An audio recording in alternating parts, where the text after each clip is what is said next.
રાજકોટ એટલે આપણા ગુજરાતનું રંગીલું શહેર, જ્યાંના દિલખુશ લોકો અને ત્યાંનું અલગ અલગ ફૂડ. અમે લોકો પણ રાજકોટ પહોંચી ગયા છે મિત્રો, અલગ અલગ ફૂડ ટ્રાય કરવા માટે.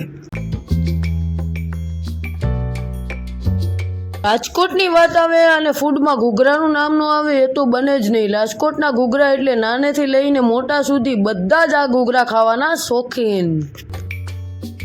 રાજકોટ આવો અને મિલન તાવામાં ચાપડી ઊંધિયું નો ખાવ એ તો બનવાનું જ નથી. અહીંયાનું રસાવાળું ઊંધિયું અને આયુર્વેદિક ચટણીનો જોરદાર ગોળ. રાજકોટમાં ખોવાઈ ગયેલી આપણી શાંતિને ફરીથી મેળવવા પહોંચી જવાનું પ્રાઇમમાં, નીચે બેસીને એની ગુજરાતી થાળી ખાવા. અને સવારના નાસ્તામાં જો સાઉથ ઇન્ડિયન ખાવું હોય તો પહોંચી જવાનું મિલન મદ્રાસ કેફેની અંદર.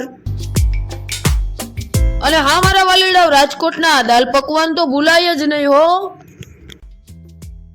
સાહેબ. આપણી 20 રૂપિયામાં અનલિમિટેડ ગુજરાતી થાળી આપવામાં આવે છે. આવો વિચાર ક્યાંથી આવ્યો, પેલા એ કેવું છે? અમારા સેંકડો લોકો અહીંયા મજૂરી કામે બહારગામથી આવતા હોય છે. સાંજે 50 રૂપિયાની મજૂરી થઈ હોય તો રાજકોટમાં પોતે એકલા રહેતા હોય, 100-200 રૂપિયાથી નીચે ક્યાંય થાળી મળતી નથી રાજકોટમાં, તો એ ખાવા ક્યાં જાય? અને હા ભાઈ, આવી સેવાઓ પણ રાજકોટમાં ભરપૂર માત્રામાં ચાલે છે. અને હા મિત્રો, હવે કાંઈક અનલિમિટેડ ખાવાનું મન થાય તો બડીઝ પિઝા તો તમારી રાહ જોઈને જ બેઠું છે. 230 રૂપિયાની અંદર મોજે મોજ. ત્યારબાદ મસ્ત મજાની સોનલની પાઉંભાજી અને મસ્ત મજાની ભેળ, દહીં વડા અને આ બધો જ નાસ્તો કરવાનો હો મિત્રો. તમે ક્યારે સુરતી રીંગણા ડીટિયાનું શાક ખાધું છે? નહીં તો એ પણ છે રાજકોટમાં.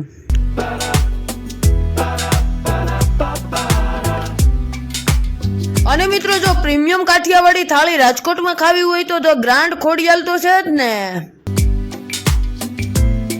રાજકોટના ફેમસ પૂરી શાક તો બાકી જ રહી ગયા ભાઈ. આ બધું જ હવે આપણે નવા મસ્ત મજાના એપિસોડોમાં આવવાનું છે. તો હજી સુધી તમે અમારું ચેનલ સબસ્ક્રાઇબ ન કર્યું હોય તો સબસ્ક્રાઇબ કરી દેજો, કારણ કે રાજકોટના તમામ એપિસોડો હવે ટૂંક જ સમયમાં આપણે ચેનલ ઉપર આવી જશે.